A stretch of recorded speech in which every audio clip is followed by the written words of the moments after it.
এখন রয়েছে আমরা রামগঞ্জ সোনাপুর যে অগ্রণী ব্যাংকের পশ্চিম পাশে যে খালে বীরেন্দ্র খালের, আপনি জানেন যে গত বছর সেপ্টেম্বর অক্টোবরে আমরা এই খালটি এই অংশটুকু পরিষ্কার করি। আমরা সর্বশেষ আমাদের গতবার আমরা শেষ করতে পারিনি, তো এবার আমরা আবার নতুন করে বালুচুমনি রামগঞ্জ বাস টার্মিনাল দক্ষিণ পাশে যে খালটি রয়েছে সেই খালটি ময়লা আবর্জনা ভাগাড় কেটে আমরা ভাসিয়ে সোনাপুর নিয়ে এসেছি। নতুন করে প্রায় 1 মাসের উপরে আমরা এই খালটি নতুন করে পরিষ্কার করছি।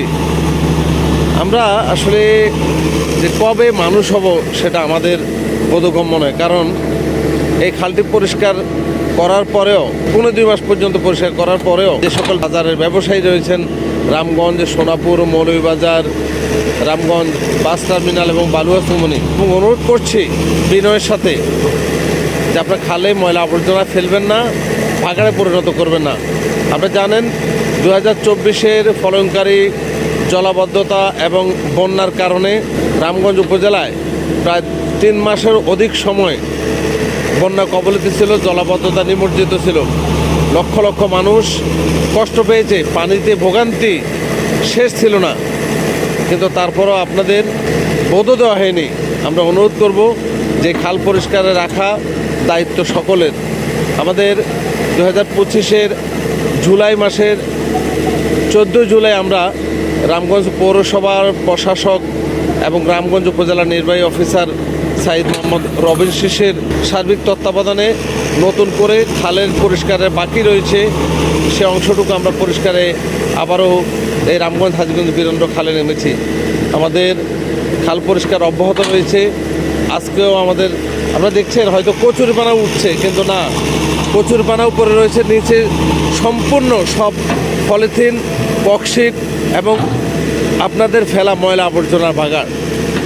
দুর্ভাগ্যজনক হলেও সত্য, আমরা বারবার উপজেলার প্রশাসনের পক্ষ থেকে, রামগঞ্জ পৌরসভার প্রশাসকের পক্ষ থেকে বারবার আপনাদেরকে সাবধানতা এবং বিভিন্ন ধরনের অনুরোধ করার পরও আপনারা আমাদের কথা না শুনে আবারও ময়লা আবর্জনা ভাগাড়ে পরিণত করছেন। হয়তো এবারই শেষ। 50-55 বছরের ইতিহাস এই রামগঞ্জ হাজীগঞ্জ বীরেন্দ্র খাল পরিষ্কারে রামগঞ্জ ব্লাড ডোনার্স ক্লাব সর্বপ্রথম উদ্যোগ গ্রহণ করে রামগঞ্জ, সোনাপুর, মৌলভীবাজার ব্যবসায়ীদের আর্থিক অনুদানে এই খাল পরিষ্কারে আমরা নামতে পেরেছি। আমাদের এই খাল পরিষ্কারে সর্বপ্রথম আমাদেরকে সহযোগিতা করেছেন রামগঞ্জের কৃতি সন্তান আহমেদ আব্দুর রহমান ট্রাস্টের চেয়ারম্যান জনাব ফরিদ আহমেদ ভূঁইয়া। ওনার 1 লাখ টাকা অনুদান দিয়ে আমরা এই খাল পরিষ্কারে নামি, কিন্তু সেই খাল পরিষ্কারে আমাদের 10 থেকে 12 লাখ টাকা এই রামগঞ্জ, সোনাপুর, মৌলভীবাজার ব্যবসায়ীরা আমাদেরকে সে টাকা দিয়েছেন। সেই টাকায় আমরা এই খাল পরিষ্কারে 2 কিলোমিটার অংশ পরিষ্কারে আমরা সক্ষম হয়েছি। পরবর্তী সময়ে আমাদের আর্থিক অসঙ্গতি থাকায় আমরা শেষ করতে পারি নাই।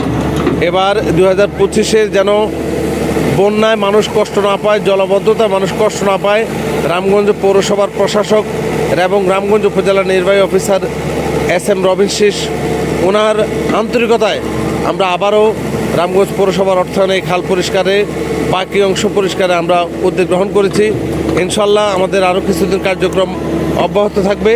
সেই সাথে আমাদের এবারে খাল পরিষ্কারে খনন যন্ত্র দিয়ে আমাদেরকে সহযোগিতা করেছেন জনাব আমির হোসেন এবং সানাউল্লাহ পাটোয়ারি। আমরা রামগঞ্জ উপজেলাবাসীর পক্ষ থেকে আপনাদেরকে আন্তরিক কৃতজ্ঞতা জানাচ্ছি। সেই সাথে আমরা আবারও এই খালসহ বিভিন্ন শাখা খাল রয়েছে, সেই খালগুলো পরিষ্কারে আমরা সর্বাত্মক প্রচেষ্টা অব্যাহত রাখব। আমাদের রামগঞ্জ উপজেলা নির্বাহী অফিসার সাইদ মোহাম্মদ রবিন শীষ সকলের প্রতি উদাত্ত আহ্বান জানিয়েছেন যে আপনারা খালে ময়লা আবর্জনা ফেলে ভাগাড়ে পরিণত করবেন না।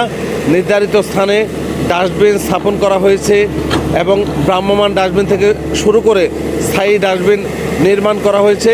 সেই সকল স্থানে ময়লা আবর্জনা ফেলবেন। রামগঞ্জ হাজীগঞ্জ বীরেন্দ্র খালে ময়লা আবর্জনা ফেলবেন না। আপনাদের স্বার্থে হলেও আপনারা এই খালে ময়লা আবর্জনা ফেলবেন না, অনুরোধ করছি।